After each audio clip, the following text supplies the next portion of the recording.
Piastri's lead already in danger. Lando Norris has hit back hard at the Austrian Grand Prix after he failed hard in Canada.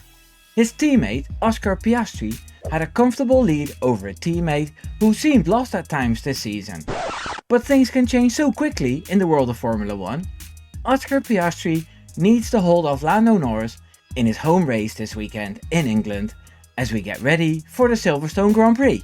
If Norris is as dominant as he was in Austria, Oscar's title is in danger.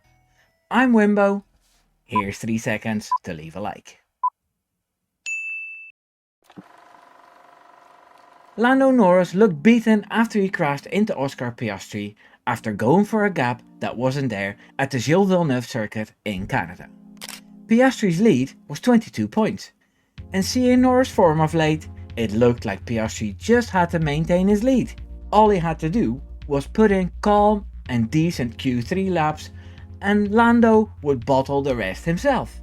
Little did he know that Norris would gather himself up in the most spectacular way to be on top of all his sessions all weekend long.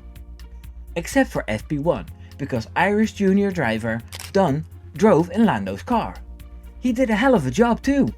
He's a cracker. We've seen great free practice sessions from Norris before this season. Norris was comfortable in all sessions except Q3, where it mattered the most.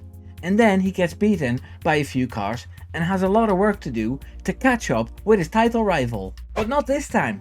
He set a magnificent time of 1:03.9 in the last run, a time half a second quicker than the rest. He was the only one to duck beneath the 64 seconds. I thought it was a lap record, but Bottas did a 62 lap a few years ago. Now Piastri and Verstappen couldn't set a quicker time in Q3 due to Gasly spinning and causing a yellow flag. But I doubt they would have come near the time Norris set. This is the first time I've noticed Oscar Piastri really pissed off. Listen to this. Okay, so Fuck me, man. Jesus Christ. So Norris was on pole and Leclerc had split the McLarens. Piastri made light work of getting past the Monegasque, but beating Norris would be too much of a challenge.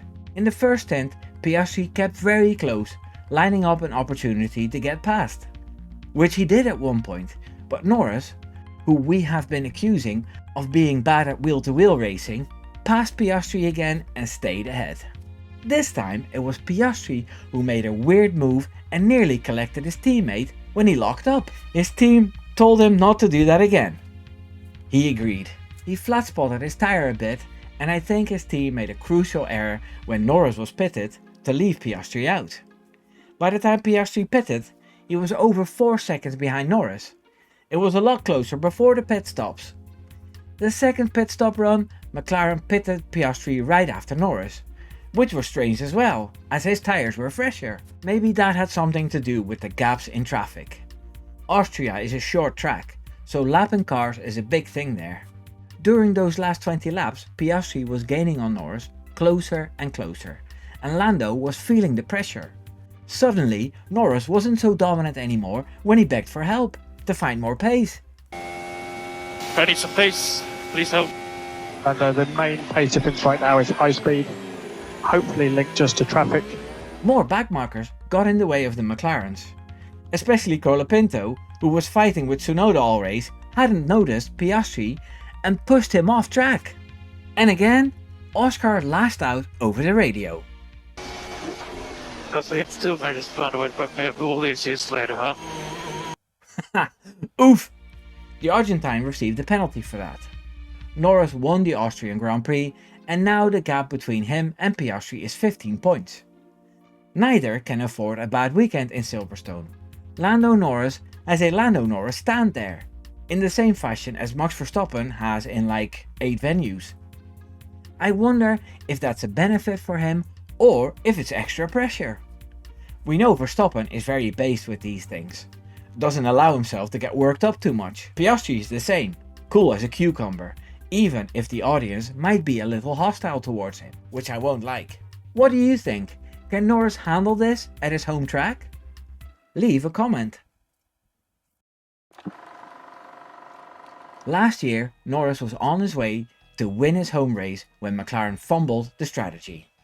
In wet, dry, wet weather conditions, they decided not to bolt on the fresh mediums they had saved and opted for softs, because Hamilton also used softs in the Mercedes. That turned out to be very costly, as Hamilton won the British Grand Prix for the 9th time. That's crazy.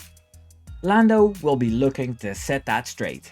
With the upgrades McLaren has put on the mighty MCL39, Norris and Piastri are favourites to win this race, like most races. Norris has been complaining this season about the lack of feeling in his car, something he likes to have with his way of driving.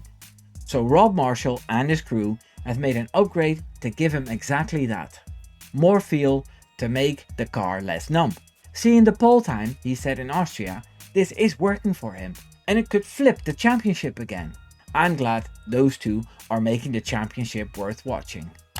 I looked at the weather forecast, and there's a 50% chance of rain during the race on Sunday. That will make it tricky again. I'm excited. Of course, there's always Max Verstappen who can get into the mix, but I don't have the feeling their upgrade package did much. George Russell will be eyeing a home win as well, and Mercedes does better when it's not as hot as it was in Austria, so I don't want to count him out either. His teammate will have a 3-place grid penalty due to the crash with Verstappen in Austria. And then of course there's the Ferrari duo, who seem to have an improved SF25 to work with.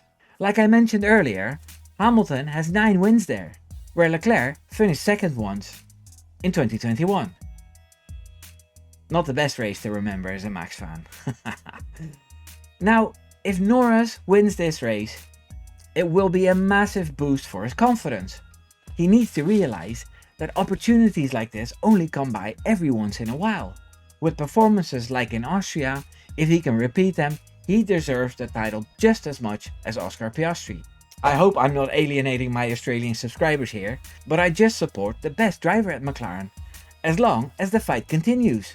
Who knows, I may have jinxed Norris now with this positive video about him. And I'll be recording a slander video about Lando Norris again after the Silverstone weekend. Haha, let's see. I'll be there either way. If you enjoyed this content, please like and hit subscribe. If you're already subscribed, I'd like to point out that I have memberships enabled in case you want behind the scenes videos and early access. Take care now. Doei doei.